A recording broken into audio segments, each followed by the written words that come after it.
All right, I want to get into now baseball, Baylor baseball season, and what it is that is going to propel Baylor into the postseason. Cue the music. So I got a list right here that was sent to me yesterday by somebody in the Baylor athletics departments. Credit goes to Baylor.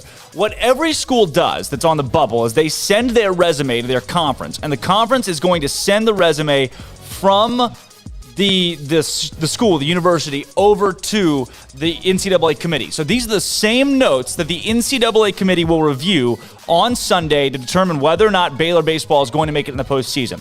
Note number one. These are the reasons why Baylor baseball is going to make it in. I'm going to start with these quick facts. Then I'm going to roll through RPI and what the RPI means for Baylor baseball right now and why they're going to make it. Number one, Baylor baseball is one of just 3 Power 5 teams to be top 2 in their conference in batting average and ERA. The Big 12 is the RPI number 2 conference in America, and Baylor is at the top of the conference in batting average and ERA. Baylor, Vanderbilt, and Nebraska are the only 3 teams in the Power 5 that hold that ranking right now. Baylor's the only team in the Big 12 that is top 2 in both batting average, number 1, and ERA, trailing only number 3 Texas. Only team in the Big 12 that's top 2 in batting average and ERA. They're only trailing in ERA the number 3 team in the country, Texas, that is. They're the only team in the Big 12 with a batting average above 300. The team is 305. Again, Big 12, the second best RPI team in the RPI conference in the country, and Baylor's the top statistically. 14th nationally in batting average, 21st nationally in ERA. Top 25 in both of those categories. That's a team that you don't want in the NCAA tournament. 8 of top 10 hitters on the team are batting .290 or better. Only team to win a series at number 5 Texas Tech this season. First team since 2018 to do so. That's where you hang your hat if you're Baylor right now on the resume. You're in one of the best conferences in baseball. You're leading statistically. You're a top 25 team in multiple major statistics, and they're going to leave you out of the tournament? They outscored Tech in that series 26-8, only trailed for 1 inning on the weekend. They won 4 straight Big 12 series in the face of adversity, too. So you start 1-5. That may not bode well for you, but you respond to that with 4 straight series victories in the Big 12. Here's where this is where I hang my hat the most when it comes to NCAA tournament and why Baylor should make it in. This is what the committee has to factor in. Number 1 starting pitcher, your ace, Tyler Thomas, 5-2, 2.49 ERA. Missed 2 starts down the stretch due to COVID protocol against K-State, OU, and was out for the Big 12 tournament, would have pitched there. Starting first baseman Chase Wesner missed 7 games down the stretch due to COVID protocol, Kansas State, Oklahoma State, and the first game of the Oklahoma series. Your number 3 guy, Blake Helton, out for the Big 12 championship with an arm injury. And his season has gone well, especially here as of late. He suffered that injury in the second inning of the season finale loss versus OU. If he doesn't get hurt, if Blake Helton doesn't get hurt, who knows what Baylor could have done in the series against OU to win it. Starting third baseman Esteban Cardozo-Oquendo has missed 9 games this season with injuries, including the last 5. Tyler Thomas, Blake Helton, Esteban Cardozo-Oquendo, and Chase Wesner. The 4 guys that have been hurt the last 8 games where Baylor has gone 2-6, all 4 would return for NCAA postseason. So Baylor that's not at full strength, not a postseason team. I agree with that. But Baylor at full strength, which is where they would be for a regional, makes it into the NCAA tournament. This is a Baylor team that deserves to be in the NCAA tournament. Baylor's tied for the second most all Big 12 first-teamers, Luke Boyd, Andy Thomas, and Jared McKenzie. You got those 3 guys. You're telling me a team with those 3 guys is going to miss the playoffs. They're one of the youngest teams in the nation. 28 of the 43 players on the roster had never played in a Big 12 game. They set a new Big 12 record with runs in an inning. We'll have one of the top closers in the country in Luke Boyd, one of the best catchers in the country in Andy Thomas, one of the best outfielders in the country in Jared McKenzie. Boyd, a 1.11 ERA through 26 innings pitched, 40 Ks, 8 saves. Thomas, 342 average, 11 home runs, 59 RBI, started every game behind the plate this season. And Jared McKenzie, 380 average, 61 runs, 9 home runs, 39 RBI, projected first-round pick. You're going to leave those guys out of the NCAA tournament. You're going to leave those statistics out of the NCAA tournament. An electric team like Baylor that can score runs at a high level and will be healthy. That is the key. Baylor will be healthy going into the postseason. That's what makes this team different. Do I want the Baylor team that lost to Kansas State in the NCAA tournament? No, they don't deserve to be. But when your top three of your top players, four of your top players really, all go out with injury, and you lose a group of games after really good success, well, that checks out. That's usually what happens when guys go down. Now you've got them all back. Full strength Baylor is an NCAA tournament team, and they will be at full strength no matter where they go. Now I want to get RPI. What needs to happen? Baylor is about as bubble as you can bubble right now. I'm looking at WarrenNolan.com for Baylor's live RPI. They started at RPI 40 yesterday, lost to Kansas State. Baylor dropped to RPI 43. Baylor is right in the same category RPI-wise as Virginia, who's at 41, Georgia Tech at 42, and again, Baylor at 43. So if you're watching right now, you can see these RPI rankings going through the 20s and into the 30s. The 30s is where I want to stop right here, right there in that 34 to 44 range, if we can, Armstrong, right there from VCU down to Baylor, if you'll scroll up through that. So looking at VCU there at 34, I've got them highlighted as a team that is on the bubble. Again, as the committee, you're telling me that VCU would get in as an at-large. They shouldn't. Here's what Baylor needs to happen, though. Baylor needs VCU, Indiana State, Liberty, Northeast. If you're watching, you see all these teams right here. Campbell. Baylor needs those teams right there.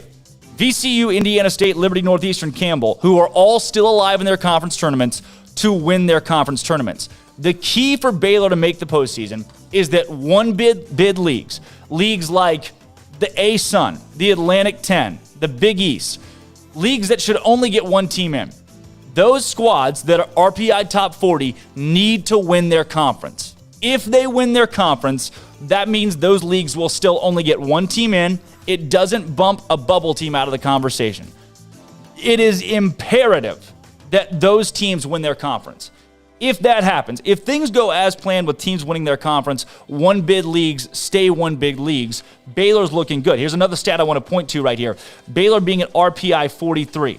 There are 31 automatic bids across the country for NCAA postseason teams. 31 squads make it in, period. If you're looking right here, if you'll go back to the top, Armstrong, please, into the top 10 RPI-wise.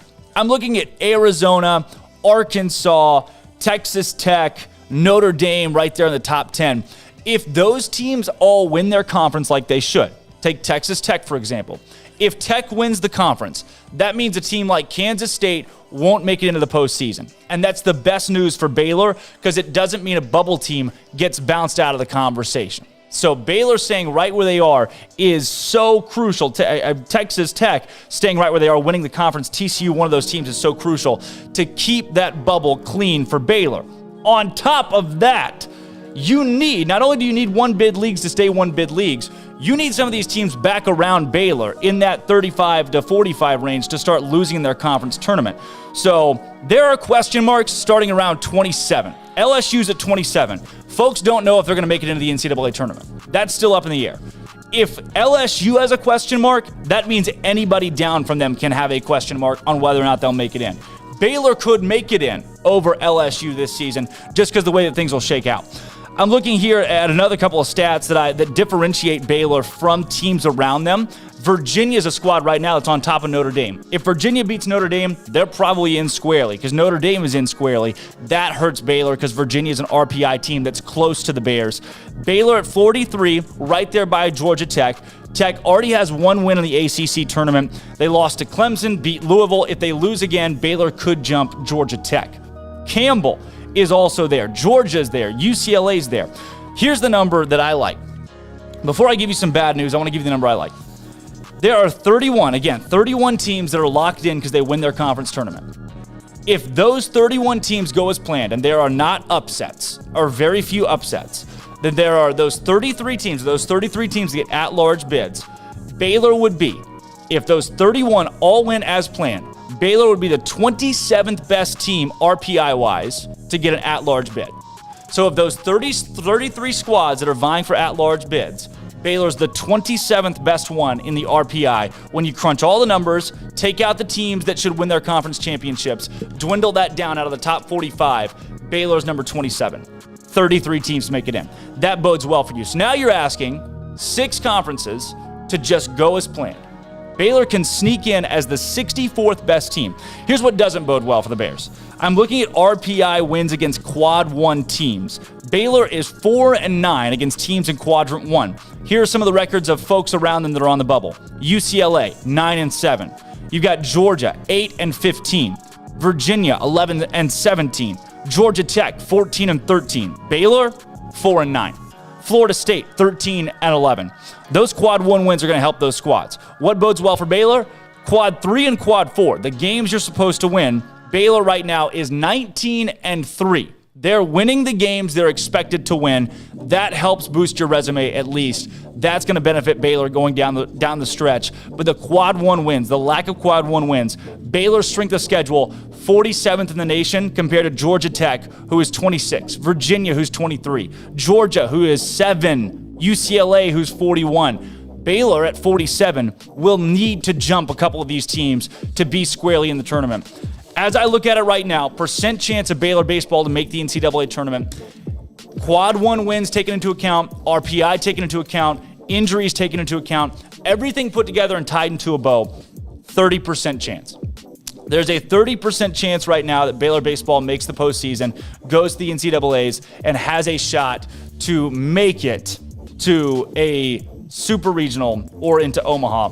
Baylor can do it, but you got four guys who have been hurt that are back and that deserve to be in the playoffs. Because when this team's at full strength, they are a legitimate contender in the postseason to make some noise and make a splash. The numbers are there. The RPI is there. Baylor, 27 out of 33 at-large that are going to make it in. If the committee follows RPI closely, if the committee follows Baylor's injuries, and if the committee judges the Big 12 as the second best conference in baseball and gives the Big 12 the respect it deserves, Baylor is one of the last 4 teams to make it in the NCAA tournament, and Baylor is safely, squarely in. I don't care if you're playing in Fayetteville. I don't care if you're going up and playing in Vanderbilt, playing at Arizona. I don't care if you're playing in Knoxville, Starkville. Give Baylor somewhere to make some noise and make a splash, because they can do it at full strength. I'm Drake Toll, Armstrong Sims, Andrew Robertson, Marquise Cooley, and Jack McKenzie. Baylor baseball. We'll see you in the postseason, folks. We'll see you in the postseason. When we come back, Jake Walsh, former Baylor baseball player, joins the show in studio. Don't go anywhere. This is Up Tempo.